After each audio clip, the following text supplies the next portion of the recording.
Hey there. Tonight, we are settling beside a very old accusation written in clay, in a quiet museum drawer, under careful light. There rests a small tablet from ancient Mesopotamia, and scholars now believe it preserves something stranger than a flood, stranger than creation, stranger even than the old kings who were said to live for ages that sound almost impossible. It preserves the memory of a decision that human beings were not meant to keep everything they once had. If stories like this are your kind of night, like the video and stay with me. The trail is old, but it is still warm enough to follow. Settle in now. Let the room be a little dimmer. Let the day step back without making a fuss about it. There is no need to force your thoughts quiet. Just let them loosen and drift while the fire burns low in the mind and the river plains of the ancient world begin to appear. This story begins, as so many unsettling stories do, with something very small, a piece of clay no bigger than a hand, a surface covered in tight wedge-shaped marks, a thing so ordinary in material that, if you brushed dust from it in the field, you might almost miss what it contained. Mud, baked hard. Mud and memory. That was all. And yet the men who made these tablets trusted clay more than stone, because clay could be pressed quickly while the words were fresh, while the order still held, while the decision was still worth preserving. I have always found that a little eerie. Empires liked monuments. Scribes liked tablets. Kings wanted walls and statues, but the people who actually wanted something to survive chose a palm-sized object and a stylus. They knew what rain could do, what time could do, what conquerors could do. Still they pressed their signs into wet earth and trusted the earth to remember. In the late 19th century, archaeologists working in what is now southern Iraq uncovered just such tablets near the ancient city of Separ. They were logged, packed away, studied, translated, argued over, translated again. For generations, the attention went to the grandest parts of the old epics: the flood, the creation of mankind, the arguments of gods, the survival of heroes. But tucked inside one of those long traditions was a colder idea. Not that humanity had once been lifted up. That part is familiar enough. The stranger thought was that humanity had once been cut down. The text that carries much of this weight is what modern scholars call Atrahasis, one of the great Mesopotamian flood narratives, older than Genesis, older than many of the stories that later faiths would make famous. It survives in broken pieces, copied and recopied, buried and lifted again into the light. It is not one single voice from one single moment. It is a chain of hands reaching across centuries, each one trying not to drop what the previous one had carried. And buried in that chain is the shadow of a list. Not a shopping list, not a kingly boast, not even a simple temple inventory. A list of capacities. A list of things human beings either lost or were never allowed to keep. That is the shape of the mystery tonight. Not whether the ancients feared the gods. They did. Not whether they believed heaven could touch earth. They did. The sharper question is whether they thought the human being standing under the sky now was an edited version of something older a reduced draft, a yoked creature, a useful one, yes, a clever one, yes, but still smaller than the first design. The old Mesopotamian texts circle this possibility again and again. They do not always announce it directly. They are subtler than that. They mention kings before the flood, who reign for spans so vast they feel less like biographies and more like lost weather patterns. They describe sages who moved close to the gods, as if the road between mortal and divine was once easier to walk. They speak of storehouses in the deep where the powers of civilization were kept under guard. They show us men who come within a breath of life without end, then lose it by one small turn. They hint that language itself was changed, that healing became partial, that knowledge came in fragments, that perception narrowed, that what had once been whole was afterward managed in portions. There is something unnervingly administrative about all of this. That may be the part that stays with me most. The old gods of Mesopotamia are not vague clouds of holiness. They are managers, builders, judges, engineers, keepers of ledgers. When they limit, they do not howl. They decide. When they withhold, they do not slam a cosmic door in theatrical anger. They store something away. They assign. They distribute. They restrict access. They retain. That is why the story feels less like mythology in the modern sense, and more like overhearing minutes from a meeting that was never meant for us. Somewhere in those tablets is the sense that someone looked at the human design and said, "This is enough for labor, enough for survival, enough for worship, but not enough for everything. Not the full amount, not the keys to every room." Before we go further, we should step gently into the land that kept this memory alive. Sumer lay between the Tigris and Euphrates, in a flat, shining world of silt, reeds, canals, mud brick walls, and dangerous water. It was not a place that forgave laziness. The rivers flooded, but not always when you wanted them to. The fields needed ordering. The cities needed counting. Grain had to be measured. Workers had to be registered. Offerings had to be delivered. Gates had to be watched.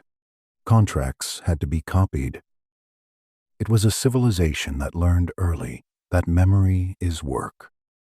And yet, when the Sumerians wrote about themselves, they did not speak like a people congratulating themselves for inventing everything from scratch.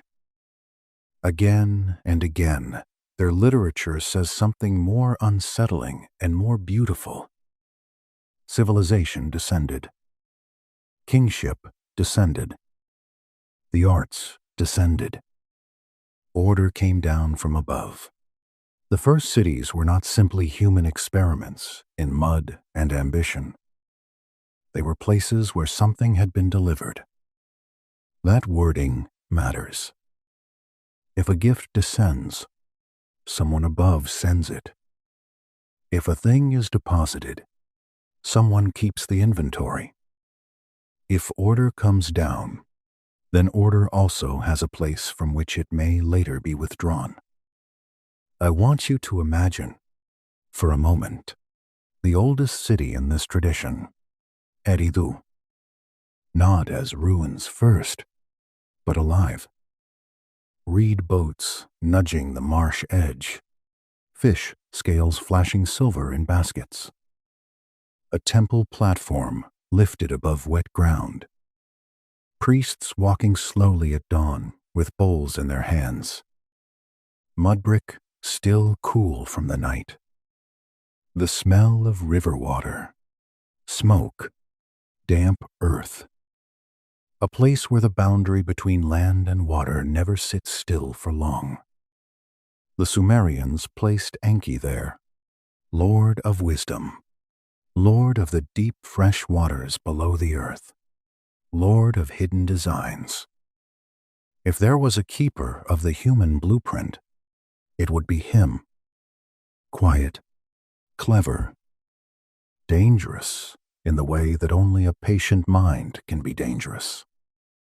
In later texts, especially the myth called Inanna and Enki, we find the idea that the powers which make civilization possible, the me, are stored in Enki's keeping. It is hard to overstate how strange this is. The me are not only offices like kingship or priesthood. They include crafts, ritual roles, forms of authority, behavioral states, conditions of experience. It is like finding out that all the basic settings of human life were once catalogued in a divine archive. Not invented, not naturally scattered, but held. The myth itself is almost playful on the surface. Inanna visits. The cups are filled. Enki drinks too much. Gifts are handed over. A divine mistake, perhaps, or a divine comedy. But underneath the laughter lies a serious architecture. A storehouse exists. An inventory exists. Some portion can be transferred into the human sphere. Some portion can remain behind. Once you notice that framework, the rest of Mesopotamian literature begins to feel less like random mythology and more like a civilization thinking very hard about access. Access to life. Access to knowledge. Access to speech in its original force. Access to healing. Access to the divine presence. Access to perception that reaches beyond ordinary sight. Again and again, the old stories approach these thresholds, and again, the threshold remains guarded. The modern world recovered these whispers slowly. Scholars climbed cliffs, copied signs, compared fragments from museums and storerooms, and pieced the dead languages back together, sign by sign. That matters because the question before us does not rest on fantasy. It rests on clay tablets, broken but real, carried through time by scribes who believed these matters were worth preserving with painful care. The Sumerian scribe was not simply a copyist. He was a trained specialist emerging from the tablet house, memorizing lists, practicing signs, learning which words belonged where, and knowing that a mistake could deform an inheritance. There is a tenderness in that. I think one generation placing a world into the hands of the next and saying, "Here, do not drop this. Even if you do not fully understand it, do not drop it." That may be the deepest reason the stories of reduction stayed alive. The scribes themselves may not have known what every old line finally meant, but they knew it mattered. The pre-flood kings mattered. The flood mattered. The sage who lost immortality mattered. The god who kept the deep storehouse mattered. The list of powers mattered. The 7 gates mattered. So now the stage is set. The land is there, flat and wet and dangerous. The cities are there, already organized. The temple of Eridu waits above the deep. The scribes have copied the signs. The modern scholars have reopened the doors. And standing at the center of all of it is a disquieting possibility. that the oldest literate civilization in human history did not imagine itself climbing upward toward greater capacity. It imagined itself living after a narrowing. Soon we will enter the Abzu itself in story. We will look more closely at the me and the inventory logic of the divine world. We will stand before the four-sided king-list prism and watch the numbers shrink after the flood. We will follow Adapa to the threshold of divine food and drink. We will hear how speech itself was altered, how the old sages disappeared, how healing thinned into partial practice, how knowledge came downstream in fragments, how even perception may have passed through gates of removal. But before we descend into those finer details, I want to leave you with one more image. Somewhere in ancient Nippur, a young student sits on a low bench with a damp tablet in his lap. He copies a line older than his grandfather's grandfather. His hand hesitates. He presses the sign again, more carefully this time. Outside, someone is moving grain. Somewhere else, a canal needs repair. Someone is arguing about rations. A priest is washing a vessel. A king is issuing a command. The city is full of all the noise of ordinary civilization. Yet, in the middle of it, this student copies words, suggesting that ordinary civilization is the reduced condition, that there was once more. He may not fully understand it. Most of us do not fully understand the most important things we inherit. But he copies it anyway. That is how the thought survives. Quietly, faithfully, through mud and flame and burial and time. And because he copies it, because thousands like him copy it, we can still sit here tonight and feel the old pressure gathering. Not just that the gods gave gifts, but that they also kept some back. Not just that human life is fragile, but that in the oldest memory we possess, that fragility may have been imposed. The fire is low now. The room should feel softer. Let the edges of the day keep falling away. We have reached the threshold of the deeper chamber, and in that chamber, the old Mesopotamian world keeps its most unsettling habit. It stores power like a careful household stores winter grain. Counted, guarded, released by measure. And once we step through that door, the first thing waiting for us will be the inventory itself, and the long shadow cast by what never left it.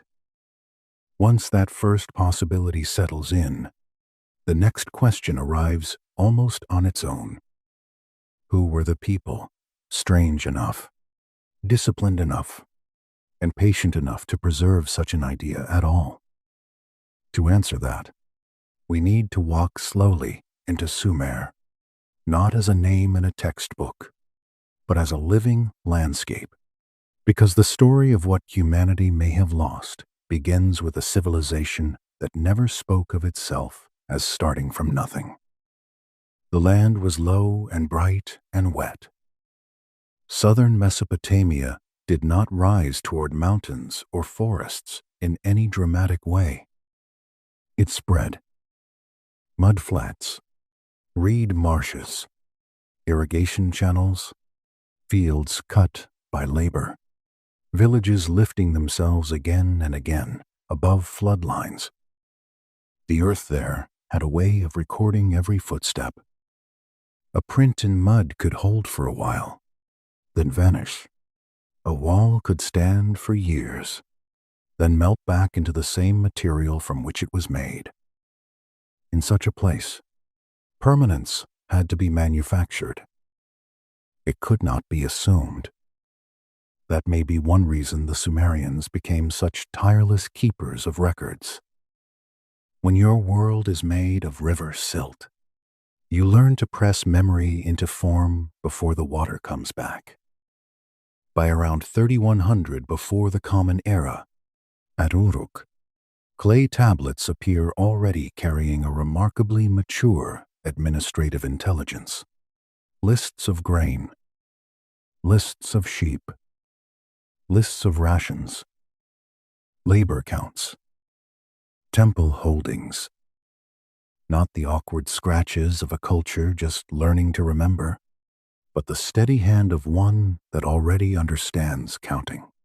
Ownership, hierarchy, and institutional time.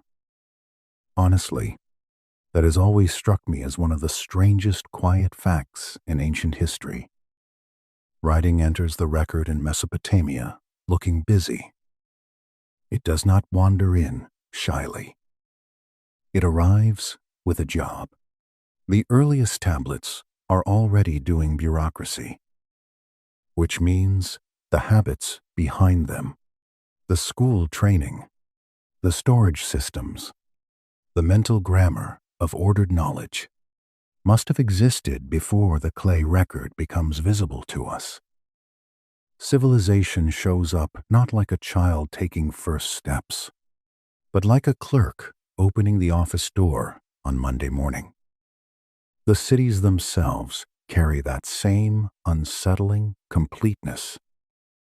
Uruk, Eridu, Nippur, Lagash, Templa complexes, redistribution economies, professional administrators, monumental architecture, craft specialists, trade, ritual, legal habits, numerical systems.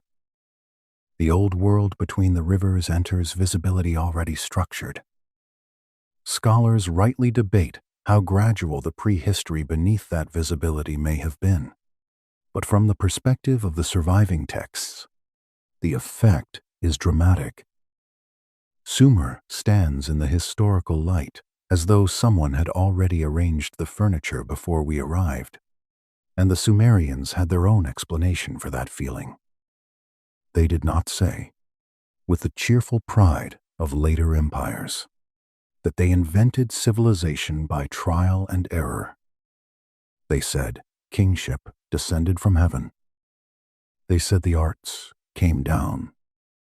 They said order had been deposited. In the Eridu Genesis, in the King List, and throughout the broader literary tradition, the same orientation returns. The most important things were received. That word matters. Received. It changes the emotional weather of the whole civilization. If order is received, then humans are custodians before they are inventors.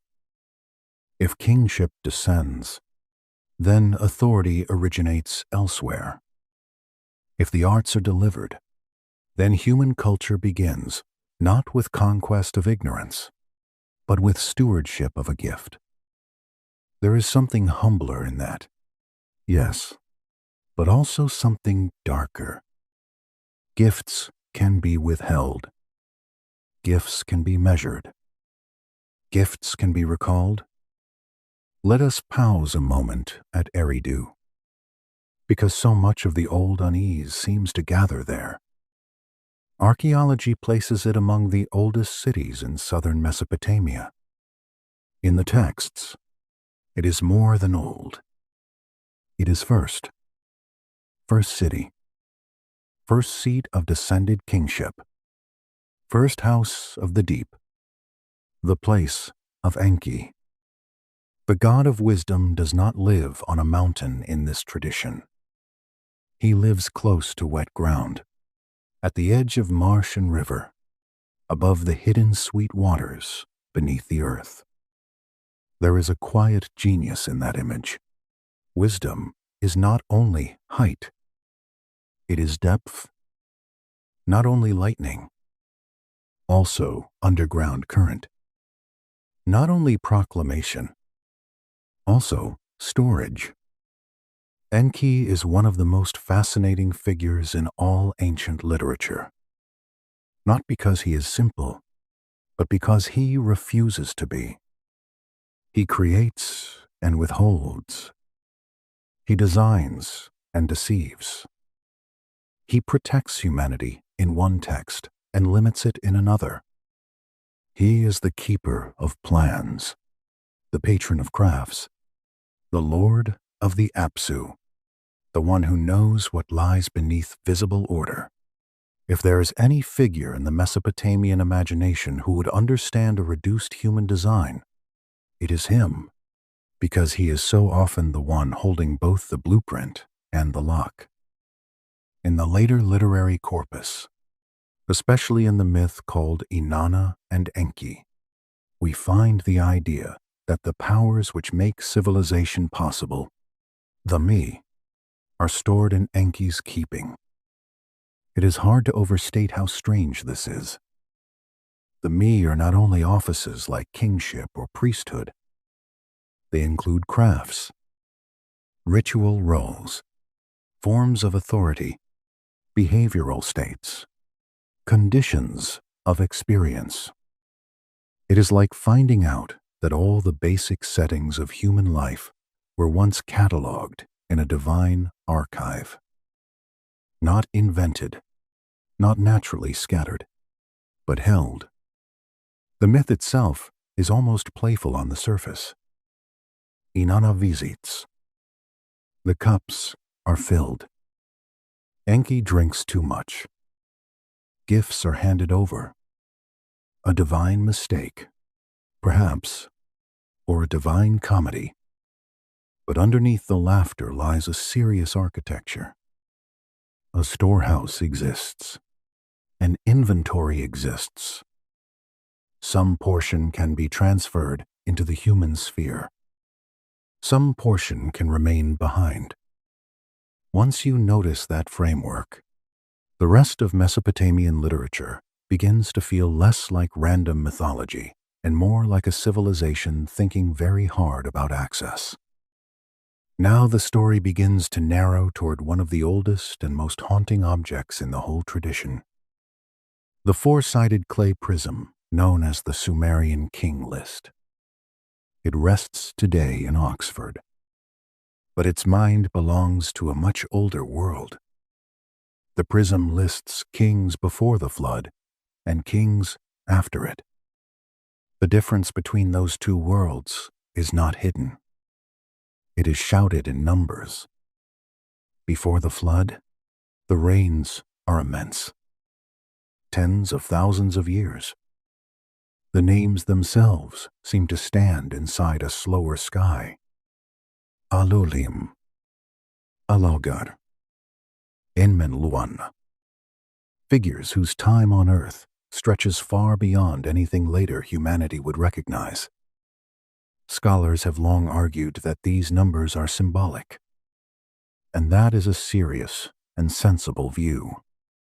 The sexagesimal world of Sumer loved sacred quantity, and it would be foolish to pretend those figures can be read like modern biographies. Still, even if the numbers are symbolic, the structure remains. After the flood, the scale collapses. The reigns shorten. The world contracts. It is as if the scribes wanted the reader to feel a narrowing in the bones. A long first condition, then a reduced second one. A before and an after. A larger human horizon, then a smaller one. That same reduction appears again in the epic of Gilgamesh. Gilgamesh travels outward, grieving, restless, almost offended by mortality itself. You know that feeling when a truth is so ordinary that it somehow becomes unbearable? That is Gilgamesh for much of the poem. He does not merely dislike death. He cannot believe a creature as vivid as man should end in dust. In the end, he comes close to renewal, close enough to hold it, and still loses it. The lesson is gentle and merciless. Life without end exists in the story, but it remains beyond the stable keeping of ordinary humanity. And then there is Adapa, wise Adapa, the man who reaches the threshold of divine presence itself. He is summoned upward. He is told what to expect. He is warned about the food and water before him. He obeys. That obedience becomes loss. He stands where most mortals never stand, near enough to the gods to receive what might have changed everything. And then, by one turn of instruction, he refuses it. The moment is so quiet that it almost hurts more than a battle would. No thunder, no dramatic punishment. Just a human being maneuvered away from what could have made him more. If the king list speaks of narrowed lifespan, Adapa speaks of narrowed access. The door opens. The mortal arrives. The gift is near enough to touch.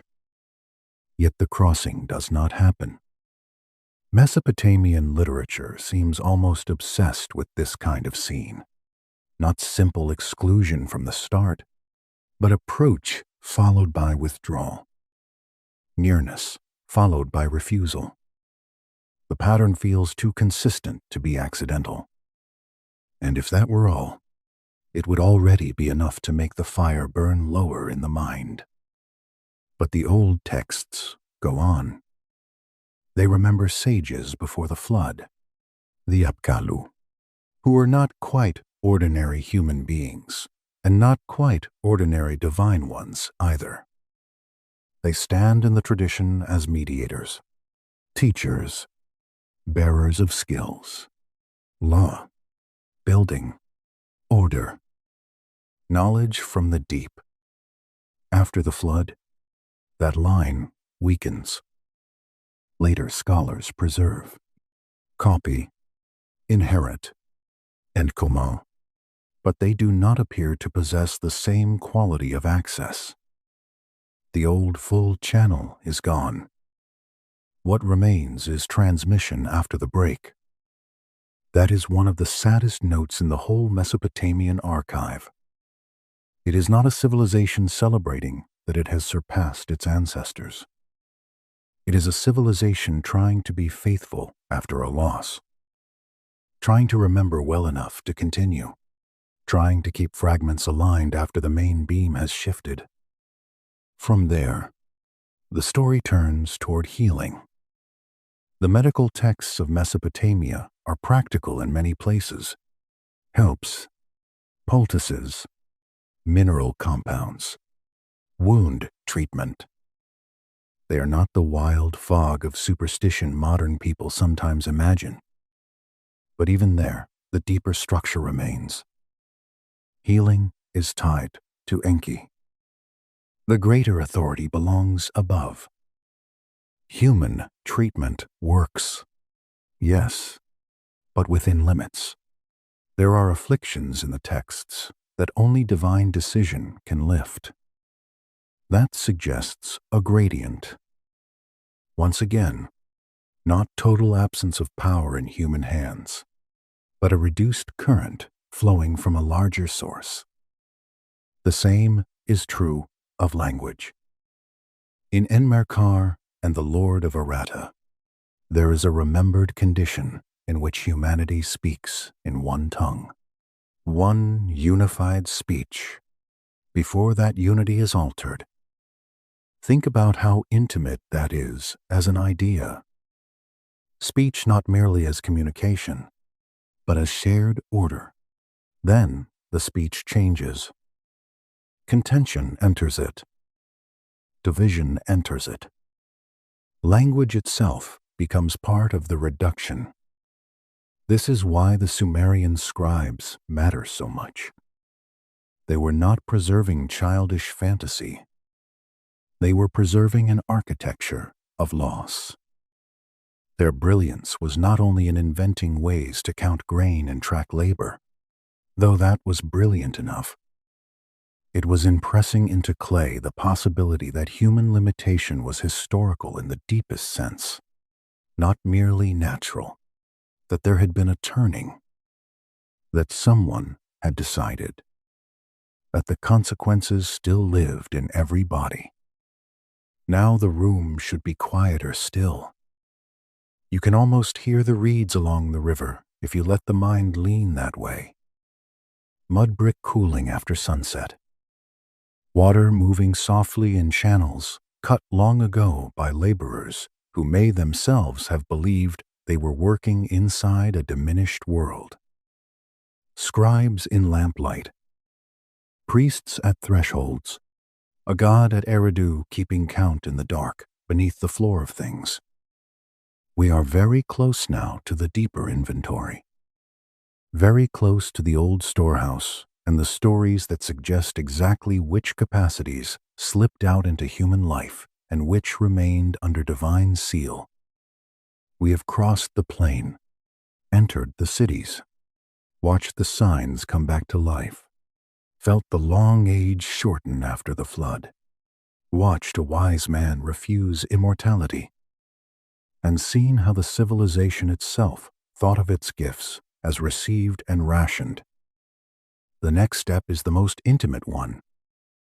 We will begin naming the capacities themselves, one by one, and tracing how the old tablets describe each reduction. Lifespan, direct access, memory, healing, language, deep knowledge, perception. 7 shadowed rooms in the same old house. And as we move through them, the pressure of the idea will keep building, that humanity may not be standing at the beginning of its power, but in the long echo of something once larger. The deeper chamber of this story lies under water, or rather under the idea of water, beneath the reeds, beneath the temple floor, beneath the ordinary world where human beings count grain and patch walls and try not to think too hard about death.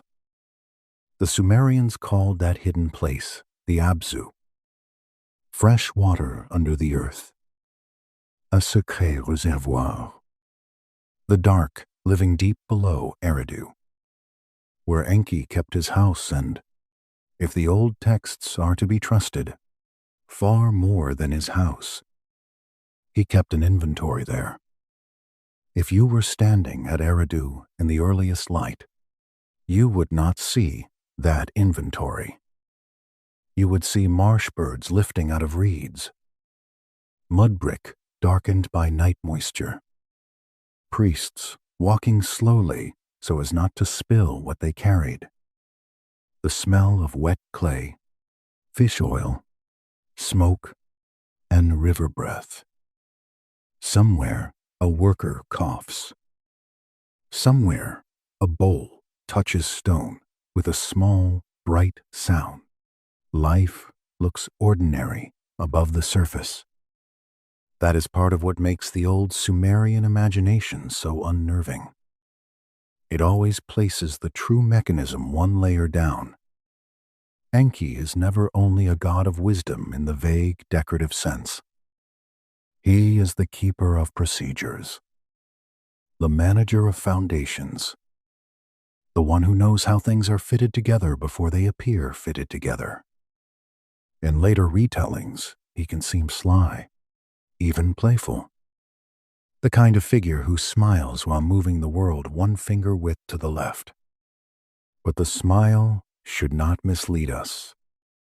A smiling archivist can still lock the door. The great clue comes in the myths of the me. The word is difficult in English because it refuses to sit still. Scholars render it as powers, ordonnance, decrees, offices, essence, capacities. Each translation catches part of the shape and lets part of it drift away. What matters for us tonight is the logic around it.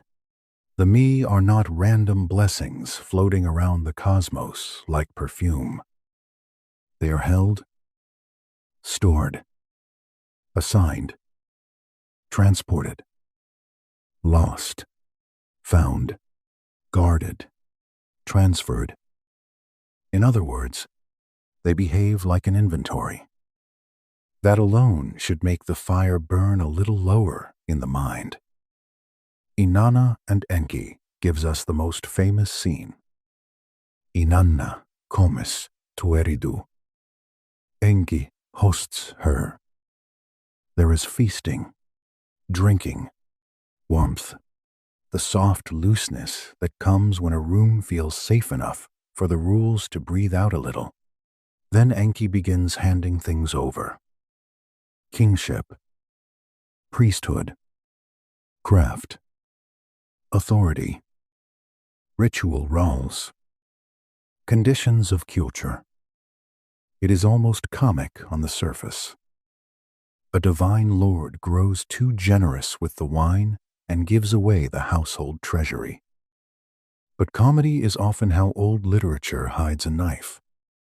Because once the laughter settles, one fact remains. There was a treasury. If the powers that make civilization possible were already in Enki's keeping before they entered the human sphere, then humanity does not invent civilization in the Sumerian imagination. Humanity receives an authorized portion of it.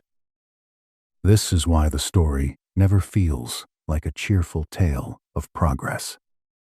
It feels like rationing, like issuance, like a controlled release of what the gods decide mortals are fit to handle. Honestly, I have always found that stranger than any monster.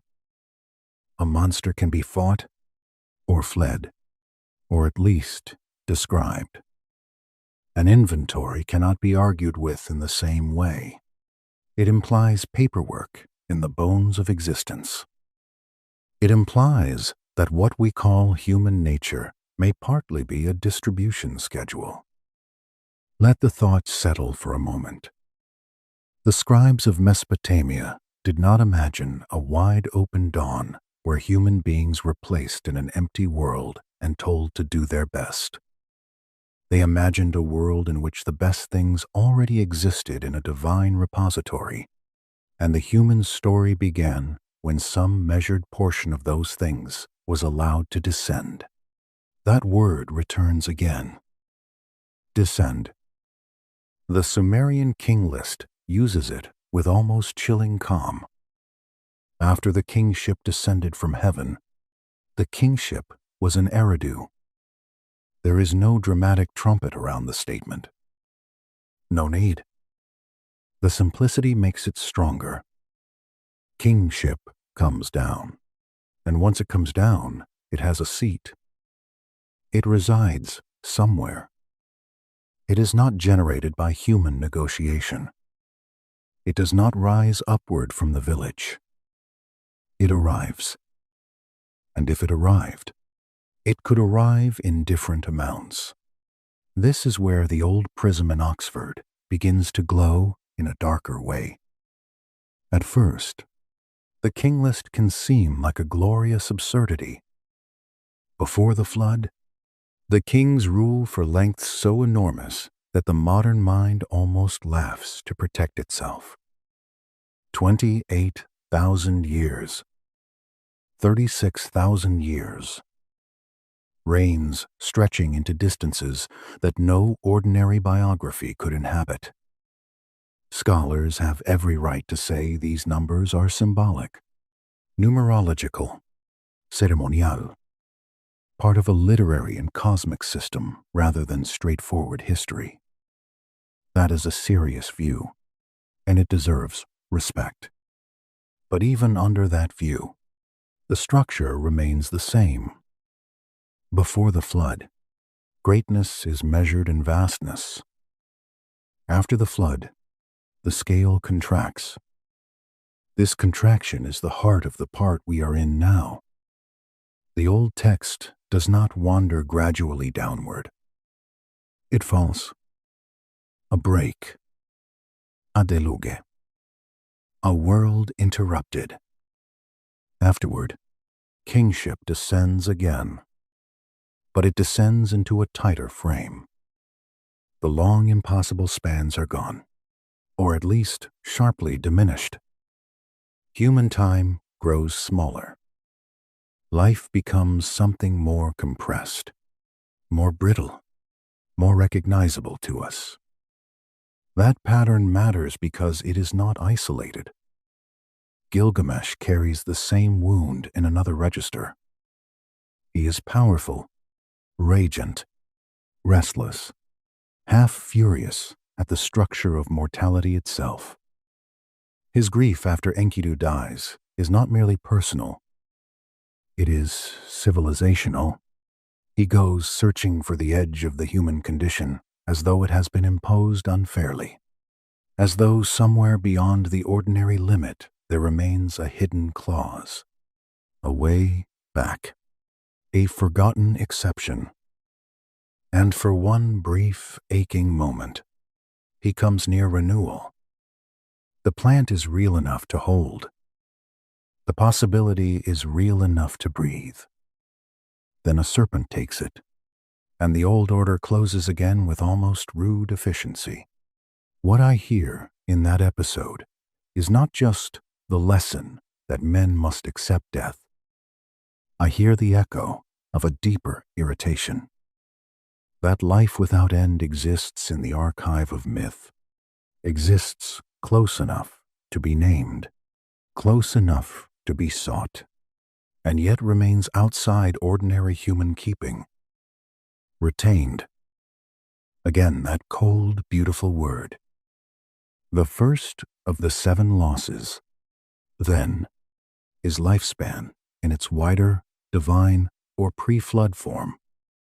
Whether one reads the king list literally, symbolically, or somewhere in the haunted country between, the direction is unmistakable. Humanity after the flood lives under reduction. Time has been narrowed. The old horizon has been pulled inward. And the narrowing does not end there. Because once you accept the logic of the me, the logic of stored powers, the logic of descent from above, then every human capability starts to look different. Healing is no longer just medicine. Speech is no longer just communication. Wisdom is no longer just cleverness. Rule is no longer just politics. These are all portions. Portions from a larger whole. Imagine a storeroom in the deep, cool and dim, with shelves no human carpenter ever built. Not literal shelves, perhaps, but something like them in the mind. Each capacity kept in its place. One for kingship, one for priestly speech, one for the shaping of brick and bronze, one for right judgment, one for the force that lets a body endure, one for knowledge of hidden things, one for ordered language before it fractures. And standing there, near the water below the floor of Eridu, Enki with the key. There is a light thread of humor in the myth of Inanna taking what she can carry away. And perhaps there should be. Old stories often know that terror needs a small smile to stay bearable. But the smile never removes the architecture. Inanna leaves with much. She does not leave with all. That is what gives the me their real weight. The story is not simply about gifts entering the world. It is about partial transfer. If everything had been handed over, there would be no mystery. Humanity would simply possess the full library. Instead, the texts behave as though the library has lending rules. You can feel that same logic in the texture of Sumerian civilization itself. It appears astonishingly capable, but always in a manner that suggests custodianship rather than origin. Writing emerges already busy. Law appears already leaning on cosmic authority. Cities rise as though laid over a template. Ritual is meticulous. Number is disciplined. The world looks like a place where humans have been taught their share and told not to improvise too far beyond it. There is something almost dryly funny in that. Humanity, proud owner of a partial issue set, strutting around as though it designed the whole warehouse. I say that gently, because the old scribes were not simple. They knew full well that people boast. They also knew that the boast grows quieter once a flood arrives. And the flood is always waiting in the Sumerian background, not just as weather, but as a line drawn across possibility. Before it, wider spawns, wider presences, sages closer to the gods. After it, reduced life, resumed order, inheritance by fragment. Even when the texts do not say outright that something was taken, they keep writing as though the world after the flood is a lesser operating mode. By now, the river plain should feel closer. The temple of Eridu should be standing in the mind, low and ancient, holding its silence above the hidden waters. The old prism should be turning slowly behind museum glass, its signs still pressing their impossible numbers into the eye. The smell of clay should almost be there. And underneath all of it, the first loss should be clear enough to touch. Long life, or longer life, or fuller duration, whatever exact form it once had, is not normal in the human condition of the later world. It belongs to the before, or to the gods, or to the retained inventory, not to us. Before we leave this chamber, notice one more thing. Reduction in these stories is never chaotic. It is measured. That is what makes it feel less like tragedy alone and more like policy. A bridge is not burned in rage. A gate is narrowed. A ration is set. A mortal is allowed enough brightness to build cities, enough strength to bear children, enough order to worship, enough memory to repeat names, but not enough to step fully back into the larger field from which these powers came. The old texts never say this with modern bluntness, but they say it with the patient repetition of structure, and structure is often the most honest voice in the archive. So as the marsh wind moves over Eridu and the water under the earth keeps its own counsel, the first part of the inventory stands before us with unexpected clarity. Human life in the later world is not merely short. It is managed short, written under a diminished allowance, and copied into tradition as one of the first signs that something once broader had already begun to close. The next loss is even more intimate, because it concerns not only how long a human may live, but how close a human may come to divine presence without being turned away. And in the old Mesopotamian archive, no one stands at that threshold more painfully than Adapa. Adapa enters the story not like a hero with a sword, but like a man trusted with knowledge. That alone should make us careful with him. Mesopotamian literature does not hand wisdom out casually. If a figure is called wise in the old texts, that wisdom usually sits close to danger, close to the gods, close to the place where mortal capacity meets a boundary and learns, often painfully, that the boundary is real. He is associated with Eridu, which already tells us we are still moving under Enki's shadow. The tradition remembers him as priest, say, ritual specialist, a man whose understanding runs deep enough that later ages could not quite stop thinking about him. In some ways, he feels like the perfect human being for this civilization to imagine. Trained, devout, competent, close to the divine order without yet breaking it. The sort of man who keeps the temple running while the rest of the city argues over fish, barley, and taxes. Then the wind overturns his boat. It is one of those details I love because it feels so ordinary.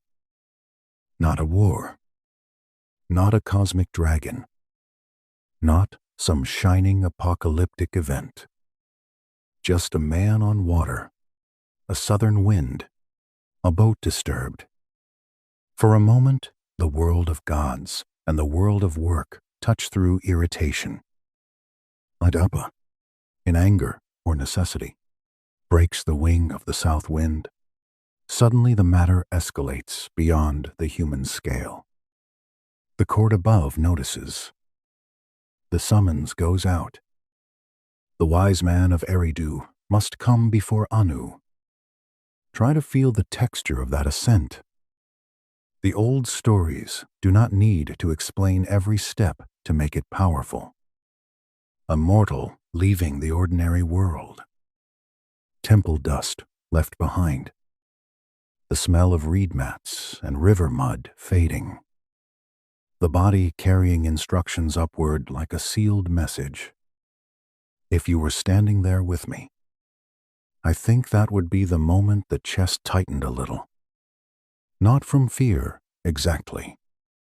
From the sense that the story is approaching one of those points where humanity almost reaches back into what it has lost. Enki prepares him. That part is essential. He is told what to wear, how to behave, and most importantly, what not to accept. If offered the food of death, do not eat. If offered the water of death, do not drink. It is wise counsel on the surface. Protective counsel. The older, wiser god instructing his human servant how to survive a hostile court. But the story is cruel in a way only old stories can afford to be. Because when Adapa arrives, what is set before him is not death at all. It is life, and he refuses it. There is no need to decorate that scene. It is already devastating enough. The bowls are there. The offer is made. The chance is close enough to touch.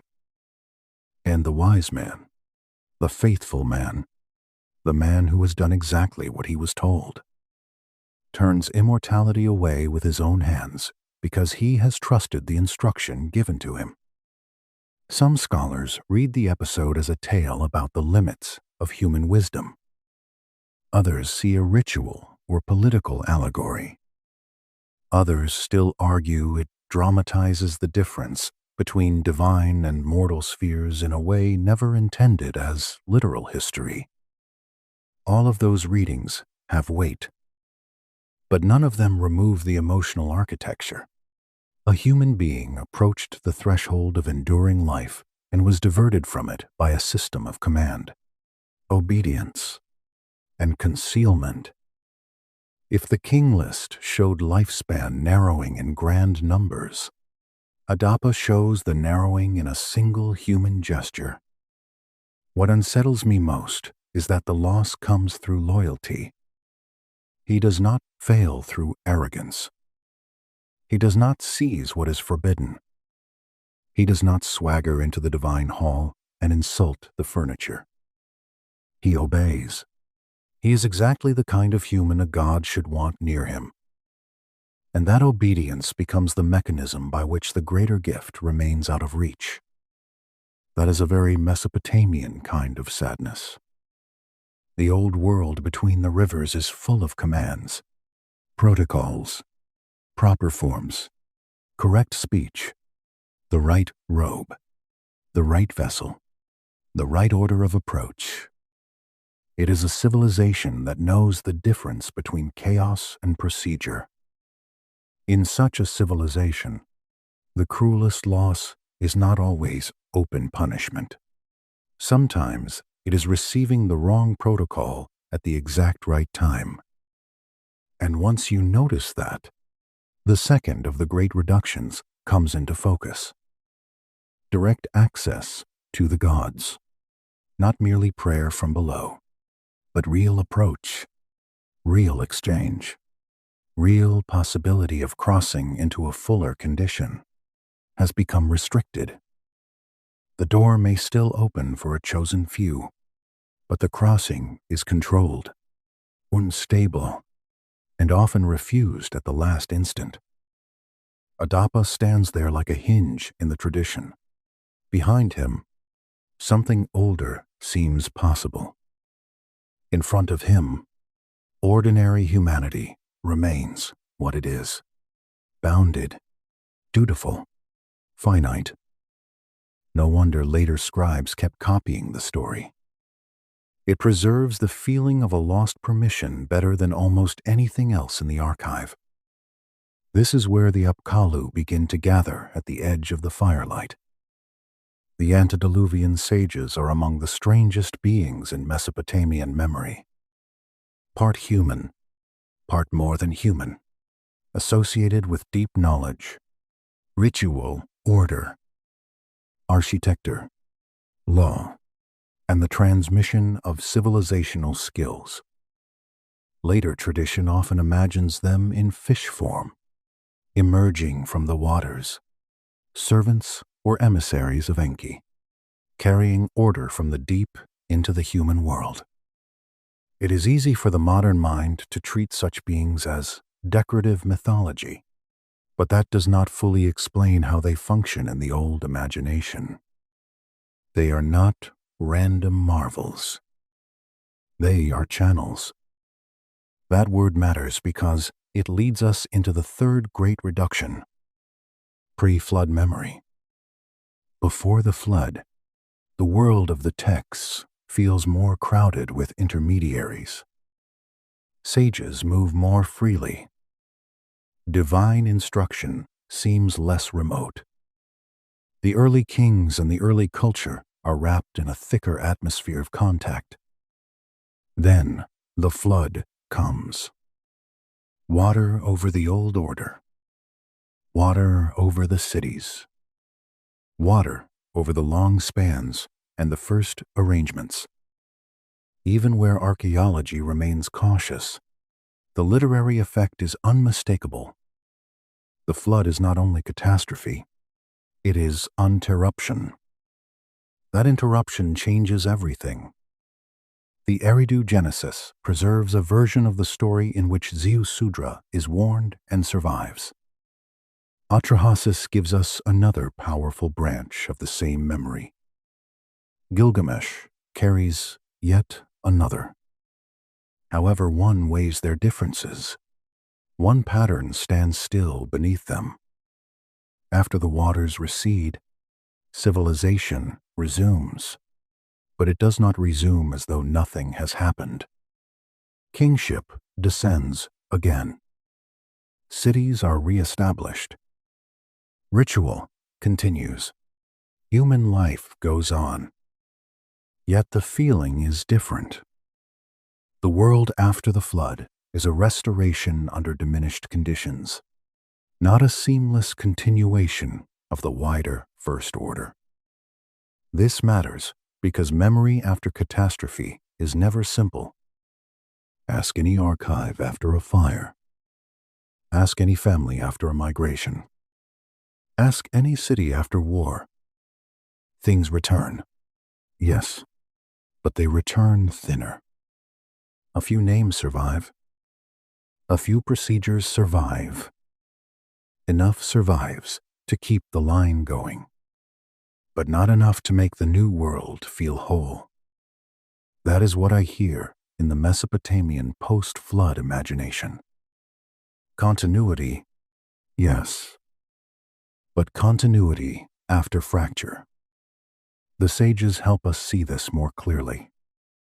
In later traditions, the Apkallu before the flood stand as superior transmitters of knowledge, while after the flood, the human Umanu, the learned scholars and exorcists and ritual specialists, inherit only a downstream version of that brilliance.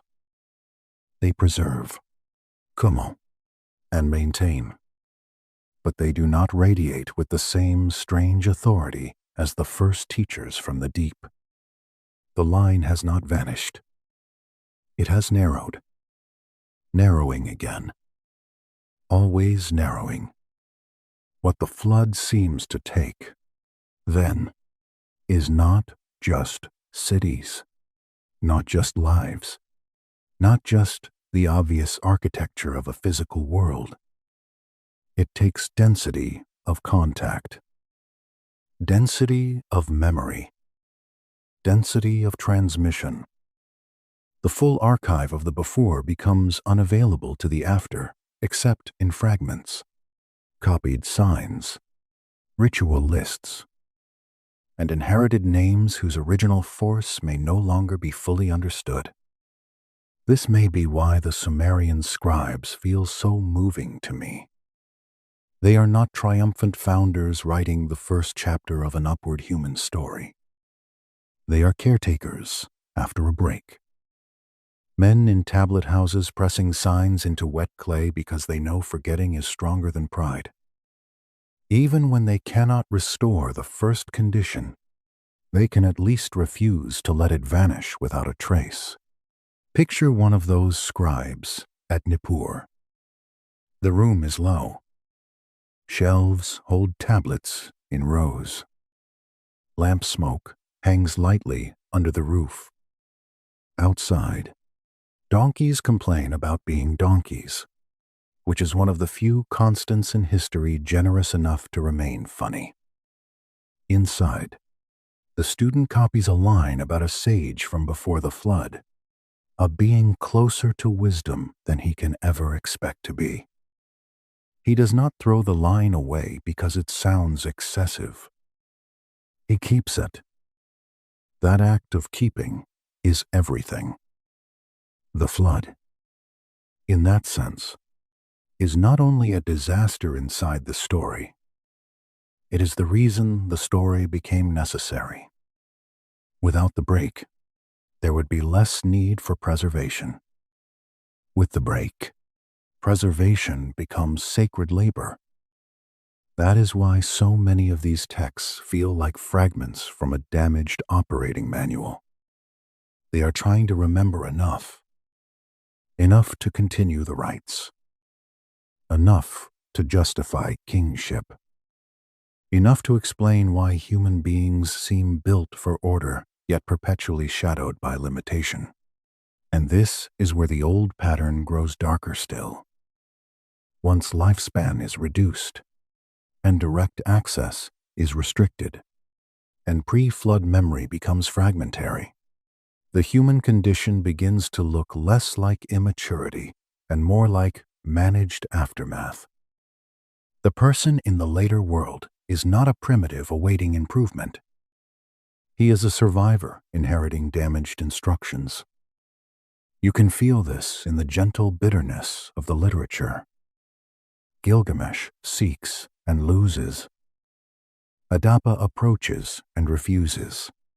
Ziusudra survives but cannot restore the whole order that came before. The Apkallu linger as a memory of stronger transmission. Everywhere the same mood, a world in which the greater state has been glimpsed but is no longer available in full. By now the marshes should be very quiet in the mind. The surface of the water almost black. The temple lamps small against the dark. Somewhere under that dark, Enki's deep still holding what remains in reserve. And above it, humanity carrying forward what it can, enough to build, enough to write, enough to pray, but not enough to cross back easily into the old, wider field. The next reductions will become more intimate still. Healing, language, and the very depth of knowledge itself will begin to look like partial allocations from the same hidden treasury. But before we move there, stay for one more moment with Adapa standing before the offered bowl, and with the drowned silence after the flood, because between those two images, the old Mesopotamian world says something almost unbearably sad. That humanity did not merely fail upward. It obeyed, survived, remembered what little it could, and went on living after doors had already begun to close. Healing comes next, and it enters the old Mesopotamian world with a softer foot than kingship or immortality. But in some ways, it is even more intimate. A king may lose a throne and still sleep for a night. A people may lose a language and still point at bread and water. But when the body fails, all grandeur becomes very small, very quickly. Fever does not care about theology. A wound does not care about genealogy. Pain has a way of making every human being feel like an animal standing alone in weather, which is why the old texts treat healing with such strange seriousness. They do not speak of it as a cheerful craft discovered by trial and error in a sunny field. They place it under higher authority, as though real restoration belongs first to the gods, and only in diminished form to human hands. If you entered a healing room in ancient Mesopotamia, you would not find the sharp boundary modern minds like to draw between medicine and ritual. You would find bowls, herbs, oils, mineral dusts, clean cloth, spoken formulae, measured gestures, and the watchful concentration of a practitioner who knows the body is both material and vulnerable to forces that cannot be reduced to material alone. The air would smell of crushed plants, warm clay, stale smoke, maybe old blood, maybe cedar oil. A patient would lie still, or try to.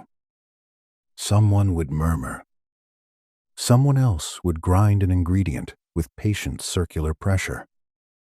The whole scene would feel less like magic than like careful labor under uncertainty. The Sumerians and their successors knew a great deal about practical treatment.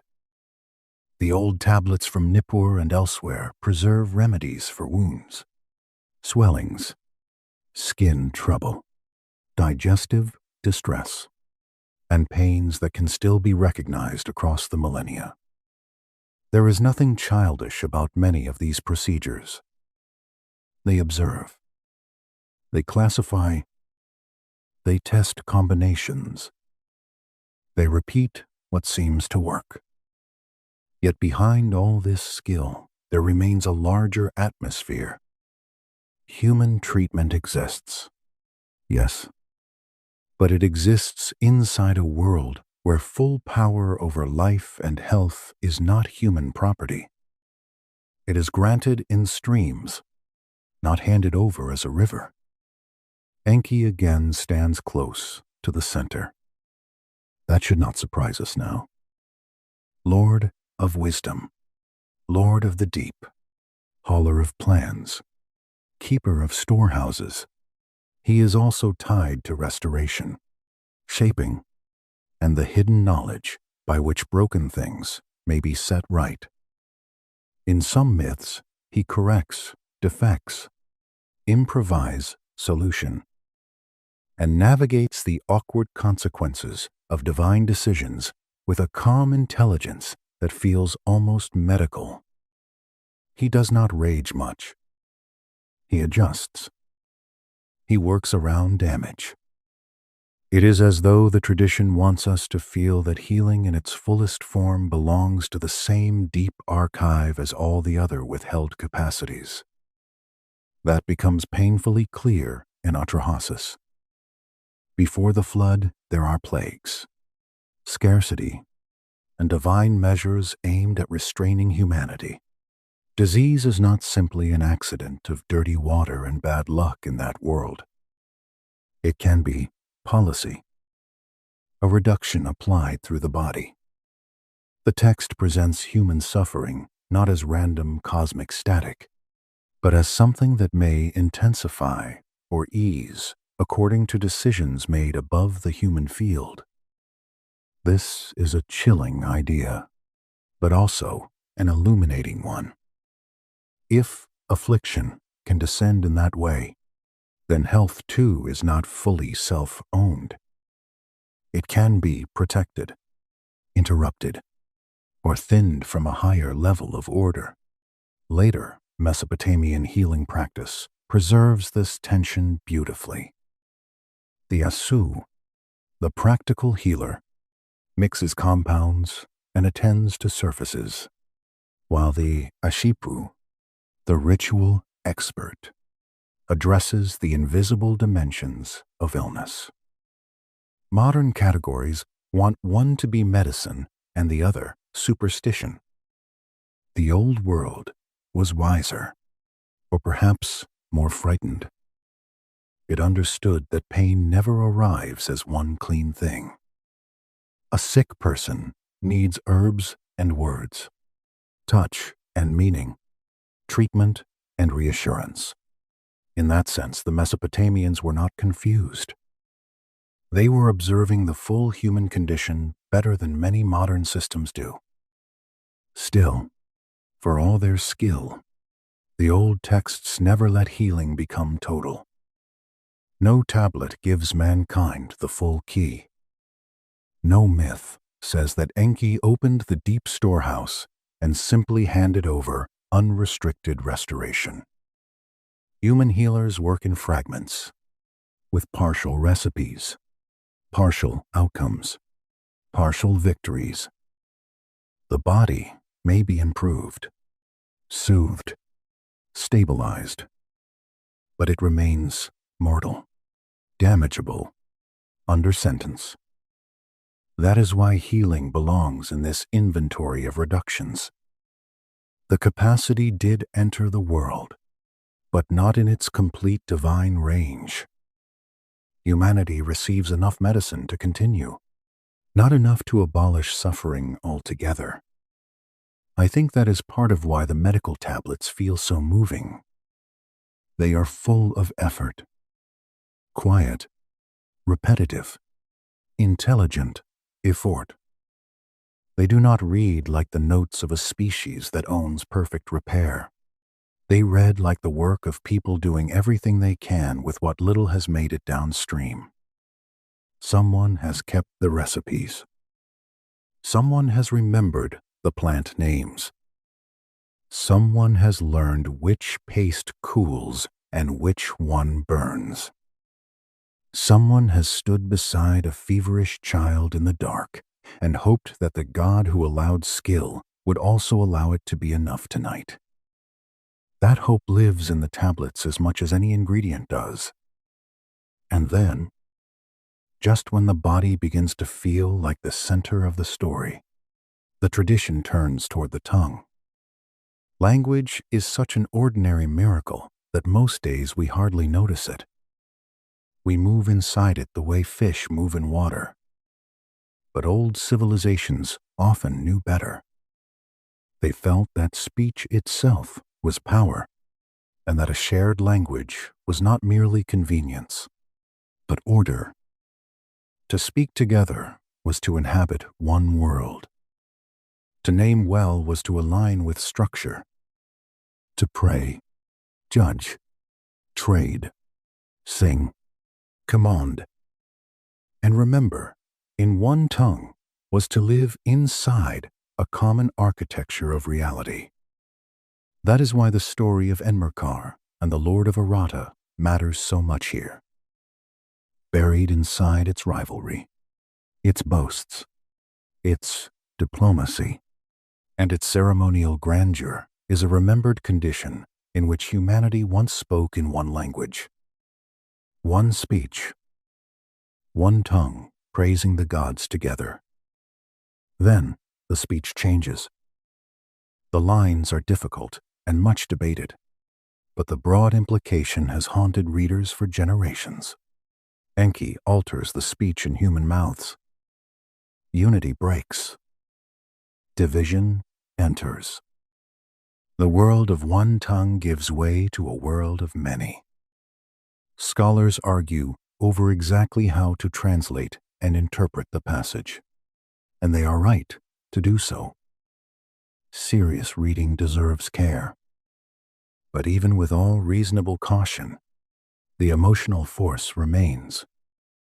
Language in the Mesopotamian imagination is not just a natural background feature of humanity. It is part of the managed order.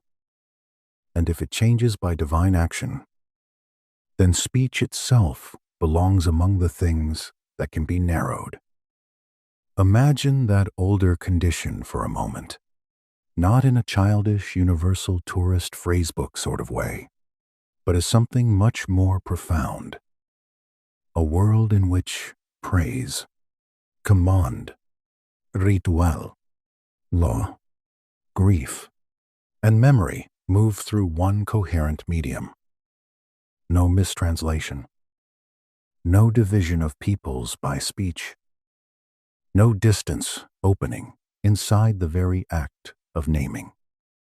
It would feel less like convenience and more like clarity, thought moving outward without fracture.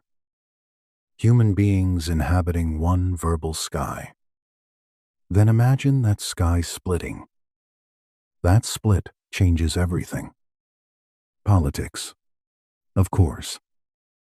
Trade, certainly. Ritual, definitely. But also something deeper. The relation between human beings and the divine archive itself. If sacred order is voiced and language becomes multiple, then access to that order becomes less direct for ordinary humanity. Interpretation enters. Mediation thickens. The old, clean line of speech becomes a web. Useful, rich, beautiful in many ways.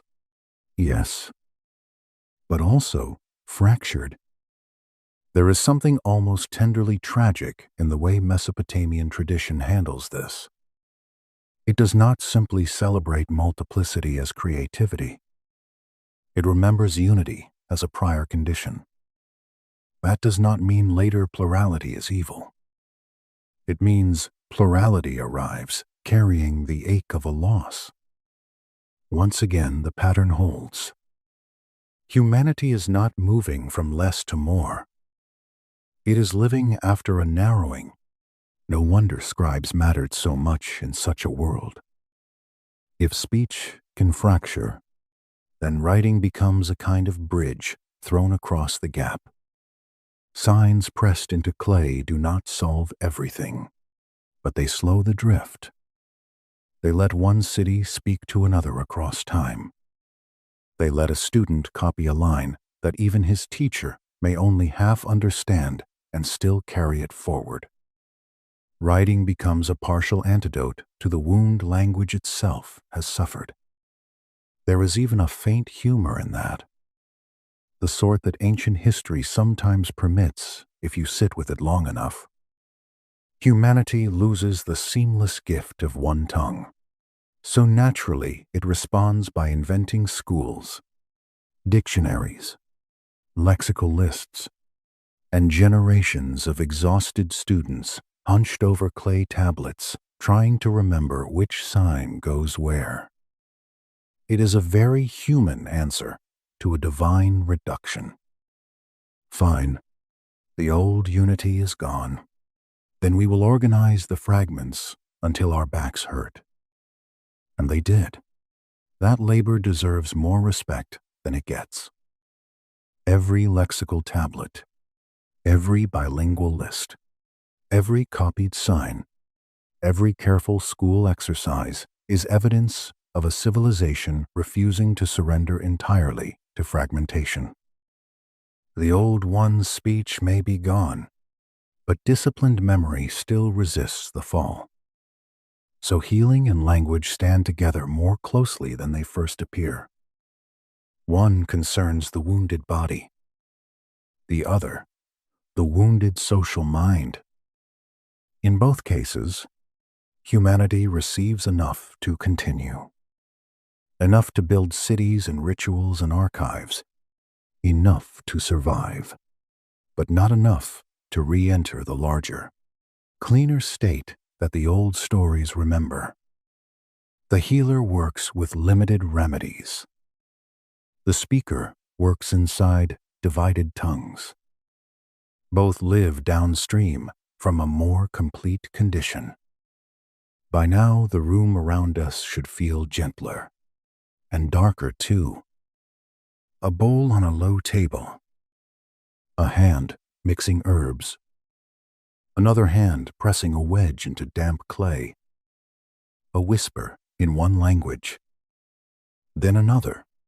The soft pressure of difference entering the world. Somewhere in Eridu, the deep still keeps its own counsel. Somewhere in the old stories, Enki still holds more than he gives. And in every body that aches, in every mouth that struggles to make itself understood, the old reduction goes on, breathing. The next chamber will lead us even further inward, into knowledge itself, and into the strange question of whether the human mind was ever intended to see as much as it now longs to see. Because beyond healing and beyond divided language lies a deeper loss still. The narrowing of wisdom and the closing of the inner eye. Once healing has thinned and language has divided, the next losses follow almost naturally. Knowledge becomes partial. Perception becomes gated. The human being is left not only mortal and divided in speech, but limited in what can be known and in how deeply reality can be seen. This is where the old Mesopotamian material becomes especially haunting, because it stops sounding like ordinary myth and starts sounding like an archive of controlled access. We have already stood near the me, those strange powers, offices, and conditions held in the keeping of Enki. But now we need to feel the full implication of that storehouse. If civilization in its many forms can be transferred in portions, then knowledge itself is not imagined as something humanity generates freely from an open horizon. It is licensed, issued, released in calibrated measure. Some part comes down. Some part stays below in the deep house at Eridu.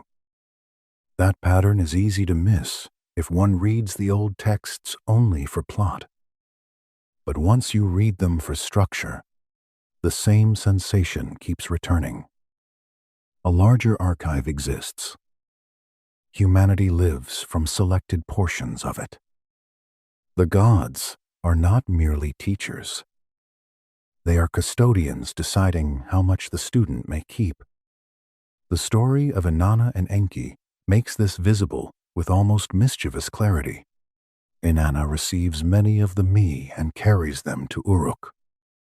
That act is often treated as a myth of cultural transfer, and rightly so. But it is also a myth of incompleteness.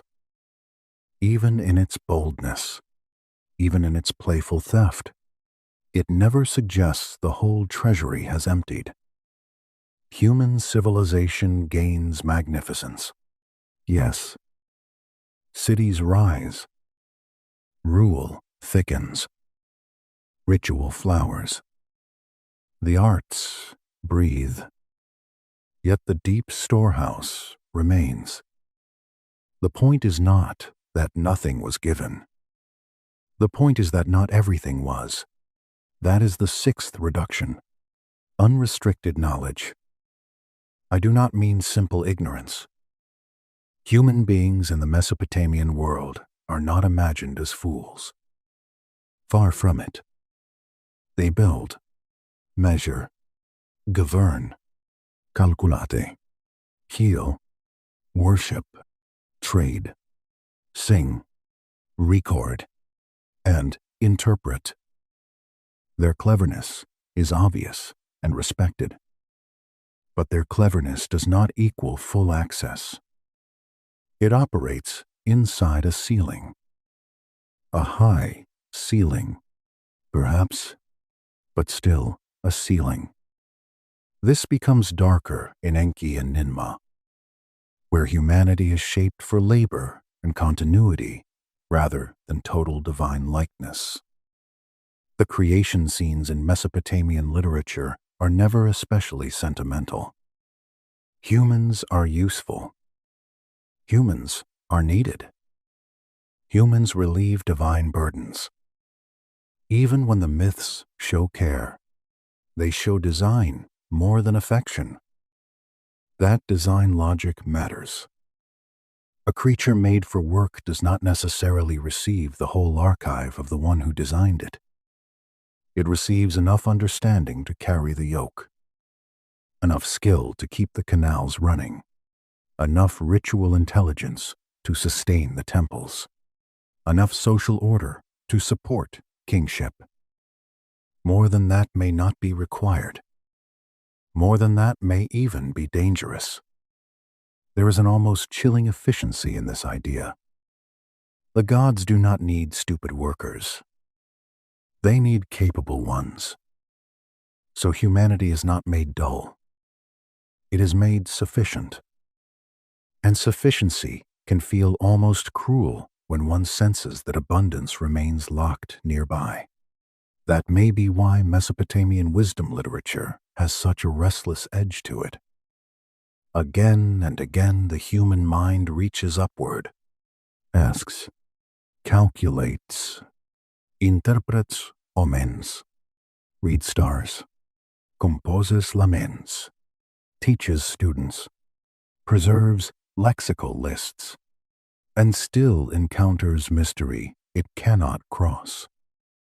The scribes can preserve signs for centuries, but they cannot pry open the whole deep. They are librarians after a closure order. I think that is the right emotional register. Not darkness alone, but after closure, a room once open now restricted. Shelves still visible through the gate. Enough books still in circulation to build a civilization, but not enough to restore the first library entire. And then the stories move from knowledge toward perception, which may be the most unsettling narrowing of all. Because it is one thing to say human beings know less than they wish. It is another to say human beings may also see less than they were once meant to see. For that, no story is more powerful than Inanna's descent. The tale begins with majesty. Inanna adorned, radiant, equipped with the signs of office and power, descending toward the underworld. She does not stumble there by accident.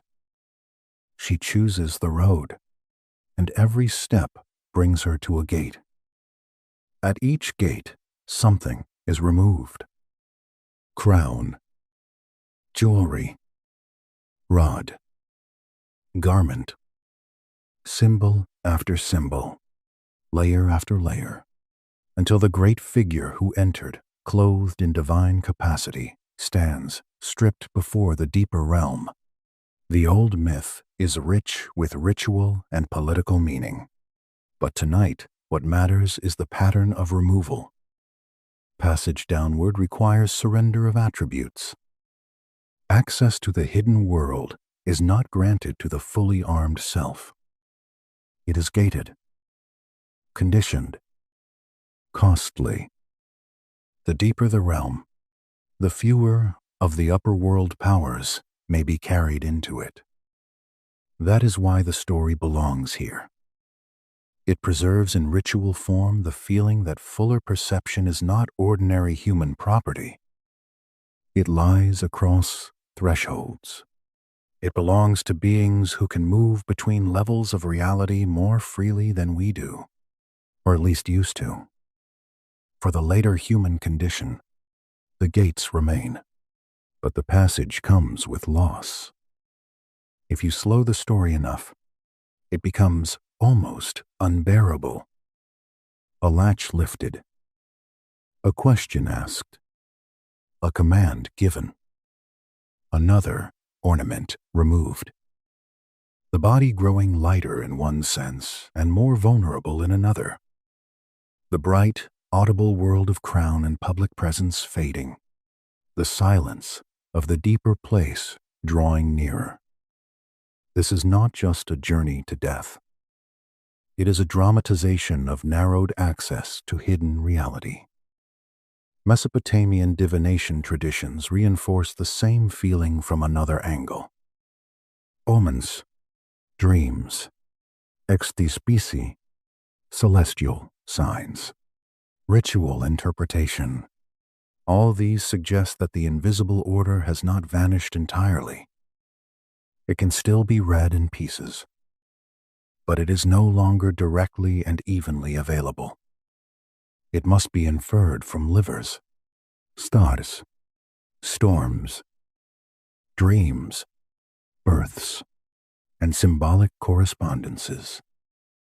That means the inner eye of humanity, if such a phrase may be permitted, has become dependent on signs rather than simple open sight. Once again, the pattern is partial continuation after reduction. People do not live blind. They live interpretively. There is a difference.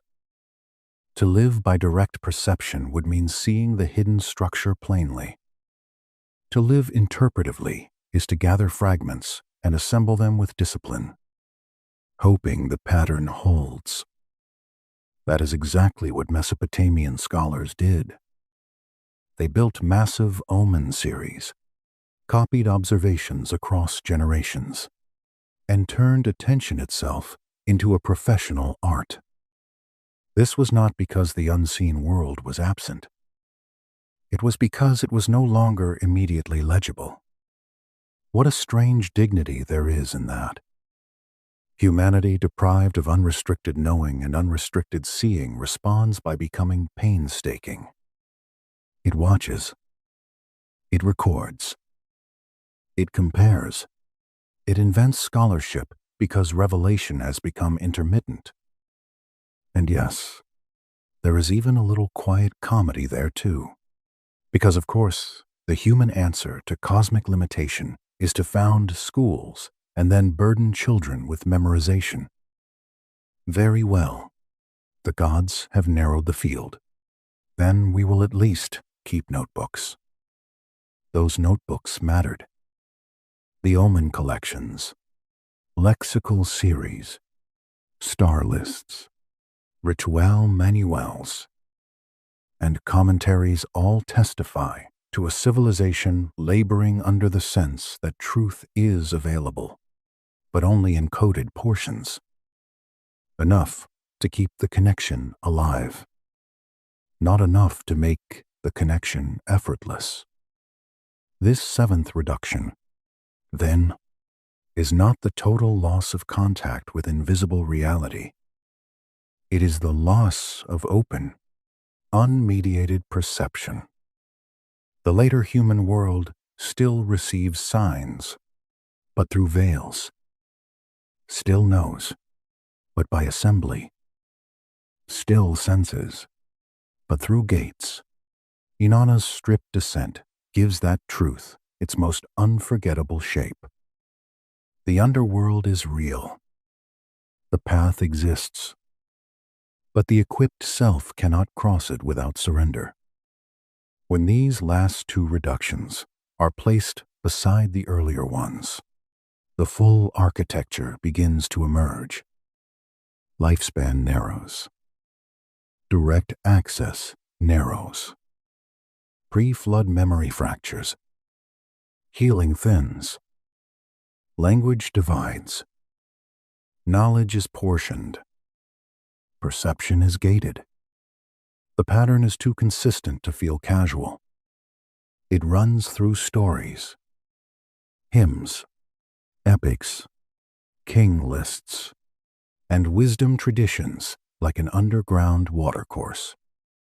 Sometimes visible, sometimes not, but always feeding the same dark marsh. We should pause here and let that architecture settle. The old Mesopotamian world is not telling one simple story about heroic human ascent. It is telling a much stranger one about managed reduction. A world in which civilization survives, even flourishes, but under limits. A world in which enough has been granted for cities. Law, music, writing, healing, kingship, and memory, but never enough to restore the whole earlier condition. That is why the texts feel so sad beneath their grandeur. Their sadness is not despair. It is fidelity after narrowing. They keep the record because the record itself becomes a form of resistance. If the greater state cannot be reopened, it can at least be remembered accurately enough that later ages do not mistake the reduced condition for the original design. By now, the room should feel very still, the fire smaller, the clay darker. Inanna has passed through the last gate. The scribes are bent over their tablets. The healers have done what they can. The one speech has become many. Somewhere in the deep beneath Eridu, the larger archive remains unemptied. And humanity, clever and burdened and persistent, continues to live from the portion it was allowed. The next movement of the story will gather all 7 reductions together and ask the question the tablets leave breathing behind them. Were these only symbols, carefully arranged to explain mortality and order? Or were they the dim institutional memory of a civilization that believed human beings once stood closer to a fuller version of themselves? The clay will not answer simply, but it will not let the question die either. By now, the old pattern is large enough to stand on its own. We have followed it through long life and shortened life, through the near miss of Adapa, through the drowned silence after the flood, through medicine that heals but never fully restores, through the splitting of one tongue into many, through wisdom issued in portions, and through a hidden world that can still be sensed but no longer simply seen. When so many stories keep leaning in the same direction, the mind begins to ask whether they are all ornaments around a single absence. This is the place where the careful reader has to slow down. It is tempting to become certain too quickly. Some people hear these old accounts and decide at once that every line is literal history disguised in priestly language.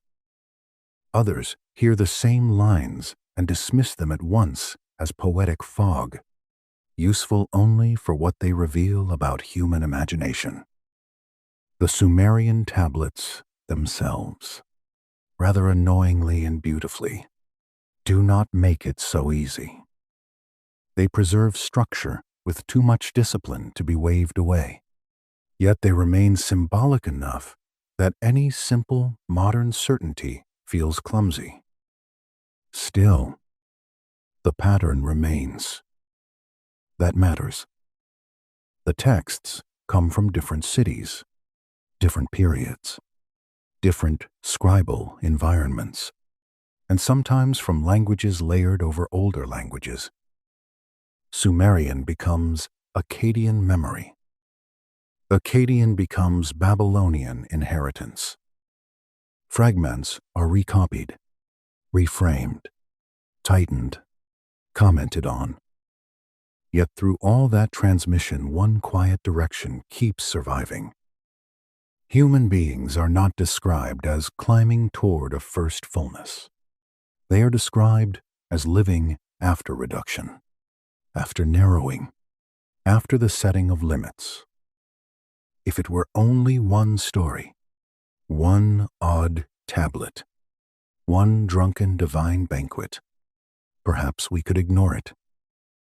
But the pattern circles through the archive like a current under marsh water. That is why we have now reached the point where three great readings begin to gather around the clay. The first reading is the one most scholars, and quite sensibly, reach for first. The mythological reading. Under this view, the vast lifespans, the descent of kingship, the broken access to divine food, the one language, the hidden storehouse of powers, all of it belongs to symbolic thought. The Sumerians were using narrative to explain the human condition. Mortality feels imposed, so they told stories of lost immortality. Divided language feels painful, so they imagined a former unity. Political legitimacy needs sacred backing, so kingship descended from heaven. Ritual specialists need old authority, so the sages before the flood become greater than the scholars after it. This reading is serious, strong, and worth keeping close. It also explains a great deal. It explains why numbers swell beyond plausible history. It explains why divine beings speak in ways that feel administrative and cosmic at once. It explains why stories preserve emotional truths without demanding literal belief in every surface event. In that framework, the reduction of humanity is not a historical memory of a before state, but an elegant way of thinking about what it feels like to be human. We are finite, so we imagine the older infinite. We are fractured, so we dream one tongue. We suffer, so we remember a time of fuller health. Myth, in that sense, is not falsehood. It is concentrated anthropology. And yet, even while respecting that, I find that the mythological reading leaves behind a residue it cannot fully dissolve. It explains the emotional truth of the pattern, but not always the strange institutional consistency of it. These texts do not merely daydream about paradise. They inventory. They assign. They preserve lists. They structure reduction almost like governance. There is something uncannily procedural about the whole archive.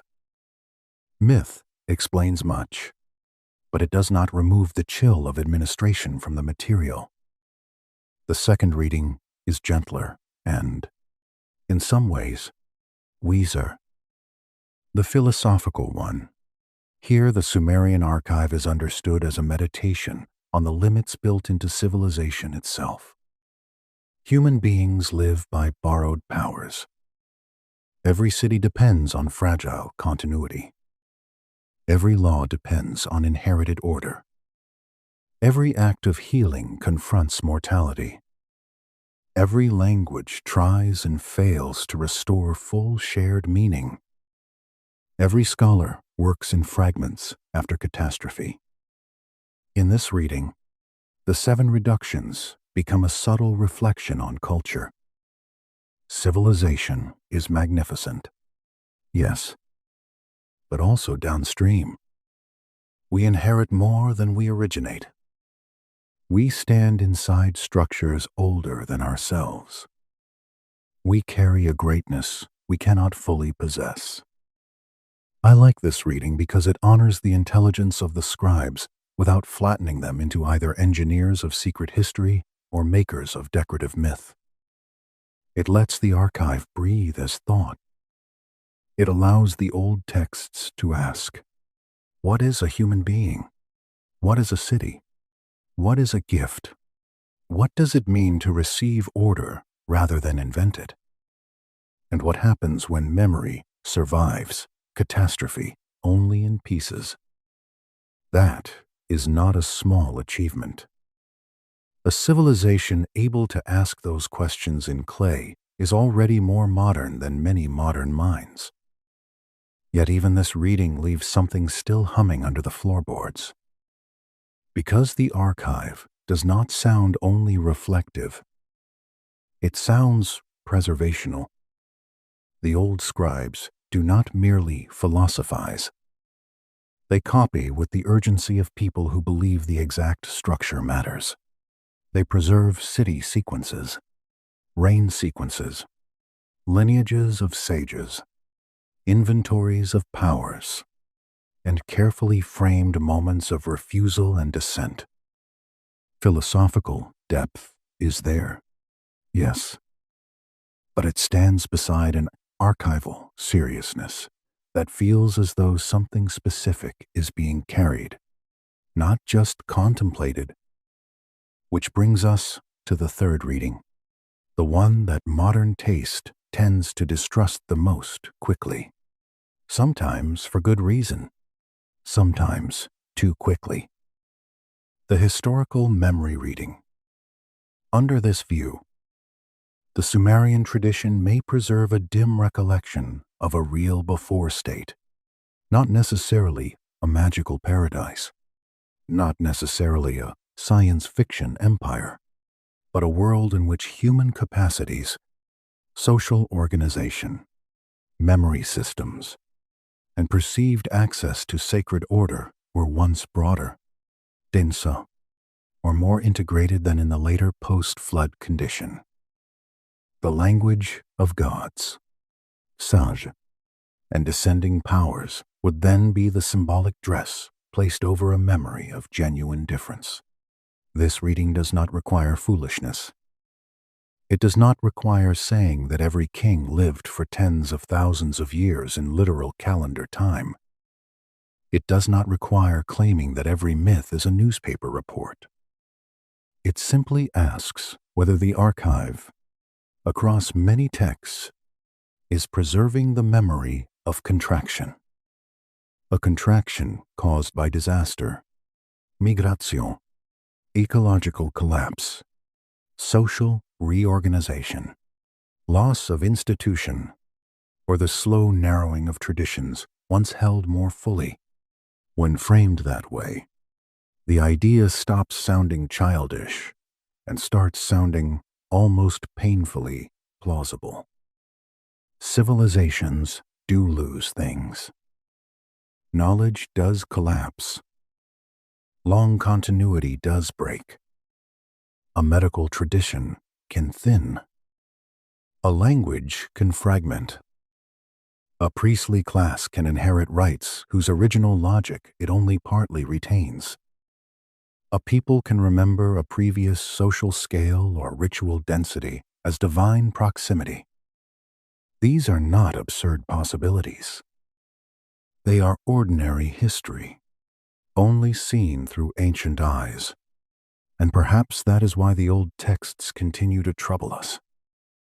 They sit at the seam where mythology, philosophy, and memory may all be true at once. A flood may be symbolic and also preserve a real catastrophe. A one tongue may be theological and also carry memory of a lost linguistic unity in some remembered sacred or political sphere. The sages before the flood may be semi-divine in the story and also encode recollection of a stronger class of transmitters whose later descendants worked with thinner inheritance. The more one sits with the tablets, the less satisfying the simple dismissals become. This is where I think the museum hush matters. It is easy to mock grand theories when one is speaking loudly in daylight. Harder when one is standing before an actual object pressed by an actual hand 3,000 or 4,000 years ago. Harder when one realizes that the men who copied these lines were not unserious. They could count grain, measure fields, track labor, maintain archives, build schools, conduct ritual, and serve palaces. They knew the difference between a list and a hymn, between an invoice and a lament. If they preserved these stories in the same broad culture of record-keeping, then, at the very least, they believed the structure of them mattered. And the structure says reduction, not progress upward from nothing, but a life after limitation. Not the first opening of all powers, but the management of powers already held elsewhere. Not an empty world learning to speak, but a world speaking after speech had changed. Not easy access to the gods, but threshold scenes where mortals approach and are turned. Not unrestricted life, but the memory of longer spans carried into a shorter age. By now, the fire should feel like a line of coals. The room quieter than before. This is the right place to admit what the texts refuse to stop suggesting. That humanity in the Mesopotamian imagination may be best understood not as unfinished, but as edited. Not without gifts. Certainly. The gifts are real. Writing, kingship, healing, ritual, ordered speech, technical skill, legal structure. All of it is there. But it arrives as portion, not totality. Enough to found civilization. Not enough to restore the greater field from which it came.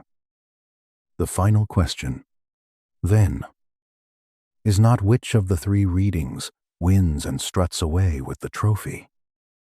The final question is what each reading still cannot entirely close.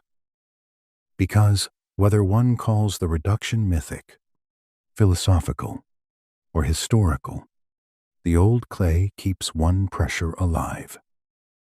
Something was thought to have been lost. Something important enough to remember, important enough to list without always listing openly, important enough to copy from generation to generation after floods, dynasties, and languages changed. The tablets do not allow that pressure to vanish. They simply hand it forward, quietly, until it reaches us. And so we return, as all careful journeys through old archives must return, to the tablet itself. Not the idea of a tablet. The thing, clay once wet in a human hand. The edge of a stylus pressing wedges while daylight moved across a room made of mud brick and reed shadow. The person who did this did not know us. Did not know museums, catalog numbers, electric light, climate control, or modern arguments about symbolism and history. He knew only that this text had come to him from earlier hands, and that passing it forward without dropping its shape was a duty. There is something very moving in that. Also something faintly terrifying. Because the closer we get to the end of this journey, the clearer it becomes that the Sumerian and later Mesopotamian scribes preserved not just answers, but a question. They did not only say what kingship was, what the sages taught, what the flood destroyed, what the gods kept, what the mortal refused. They preserved the shape of an unease, The sense that human beings as they now lived were downstream from a wider arrangement. The sense that mortality, divided speech, partial knowledge, interrupted memory, mediated healing, and gated perception were not simply the obvious natural baseline. They were conditions to be explained. That may be the deepest strangeness of all. Modern people are so accustomed to treating the current human condition as the default that we rarely notice how much philosophy is smuggled into that assumption. We live briefly. Therefore, brief life is normal. We misunderstand one another. Therefore, broken language is ordinary. We heal imperfectly. Therefore, imperfect healing is the obvious state of flesh. We know only in fragments. Therefore, fragmentary knowledge is simply what a mind is. But the Mesopotamian archive does not always speak as though these limitations are self-evident. It speaks as though they followed decisions, thresholds, and losses, as though something happened. Now, the wise response to that is not to become intoxicated with certainty. Ancient texts deserve better than that. Some scholars will continue to say the patterns are mythic structures expressing universal truths about human finitude. Others will say they are highly sophisticated religious metaphors about order, power, and social inheritance. Others, more cautiously than sensational voices usually allow, will wonder whether genuine memory of earlier forms of social ritual or cognitive life survives inside the symbolic frame. None of those responses is foolish when handled well. What matters tonight is that the clay can sustain them all because it was made with that much seriousness. The mainstream scholarly reading remains valuable here, especially at the end. It reminds us that ancient literature is not modern reportage. It teaches us to respect genre, numerology, ritual idiom, and the political uses of sacred narrative. Without that caution, one quickly falls into vanity and begins treating every poetic structure as a secret code written specifically for modern curiosity. The tablets deserve more humility than that. And yet humility cuts both ways. It should keep us from wild literalism. Yes. It should also keep us from the opposite, arrogance. The assumption that people in the ancient world preserved enormous, precisi, and emotionally consistent patterns for no reason deeper than decorative storytelling. The scribes were not children playing with thunder. They were professionals of memory.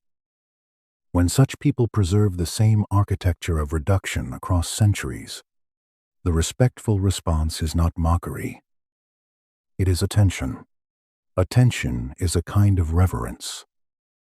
So let us attend one last time to the 7 losses as they now stand together.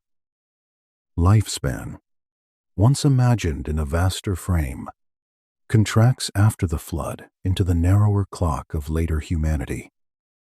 Direct access to the divine survives only in charged threshold scenes where mortals come near and do not cross. Pre-flood memory fractures into fragments, lineages, and copied names. Healing enters the human field, but never as unrestricted restoration. Language divides from one sacred medium into many tongues. Knowledge itself is portioned from a larger storehouse. Perception of the invisible remains possible only through stripped descent, omen, dream, and disciplined interpretation. That is not a random list. It is almost a map of the human condition. Time, access, memory, body, speech, mind, sight. The whole creature narrowed. Once you see that, the title question changes shape. We began by asking what the gods took from humanity before the flood. At the end, the more honest form of the question may be this: what did the ancient Mesopotamians believe had been retained above, or before, or beyond, while later human beings lived from the diminished share? The wording is slower, less dramatic perhaps, but truer to the clay. These texts are obsessed not merely with theft, but with retention. The gods are keepers as much as takers. The larger inventory still exists. It is simply not fully in human custody. That idea gives the archive its strange blend of sorrow and dignity. Sorrow, because the full measure is no longer ours. Dignity, because even in reduction, humanity remains astonishing. Think of what the later world still does with its partial issue. Cities rise. Music is made. Languages multiply into beauty as well as confusion. Healers keep learning. Scribes preserve what they can. Ritual organizes grief. Law attempts justice. Lovers speak. Parents teach. Children inherit fragments and turn them into worlds. A diminished creature can still be magnificent. The tablets know that too. Perhaps that is why they never collapse into despair. Even Gilgamesh returns to Uruk. Even after Adapa refuses, the city continues. Even after the flood, kingship descends again, though in narrower form. Even after speech divides, writing binds memory. Even after the sages become figures of a stronger past, later scholars still copy their names. The Mesopotamian answer to reduction is not surrender. It is stewardship. I find that unexpectedly comforting. There is something noble in a civilization that suspects it lives after loss and still chooses to build schools. By now, the room should feel almost still enough to hear the old tablet cooling after it was first baked. A tiny sound, perhaps not even audible. Just the thought of moisture gone and memory fixed. Somewhere in ancient Nippur or Sippar, a scribe sets the finished piece aside. Outside, a canal needs clearing. A child calls out. A donkey complains once again with immortal confidence. A cook stirs a pot. A priest washes his hands. The ordinary world goes on. And inside that ordinary world lies this extraordinary conviction that human beings live under conditions that were not always so. The flood may be a historical memory, a theological symbol, or both. The one tongue may be ritual ideal, ancestral hecho, or both. The sages may be mythologized transmitters, remembered priestly ancestors, or both. The reduction may be cosmic anthropology, encoded history, or both. The clay does not insist we choose too quickly. It is older and calmer than our need to decide everything before sleep. What it does insist on is continuity of the question. The question survived empire after empire.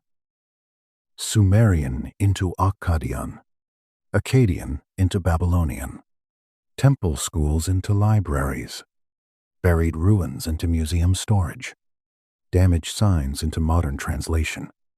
It survived because generation after generation felt it was worth carrying forward. That alone should make us sit up a little straighter. even at the edge of rest. Some questions outlive nations because they are not merely curiosities. They touch the shape of what we are. And perhaps that is what has always drawn listeners back to these stories. Not just floods, or gods, or giant numbers, though all of those have their charm in candlelight. It is the deeper suggestion that what we call being human may itself be a later version, a narrower edition, a beautiful surviving copy of a text once written more fully. If that suggestion is only symbolic, it is still profound. If it preserves some echo of genuine ancient memory, it is more profound still. Either way, the old Mesopotamian archive leaves us with a humbling thought. We may not stand at the simple beginning of our capacities.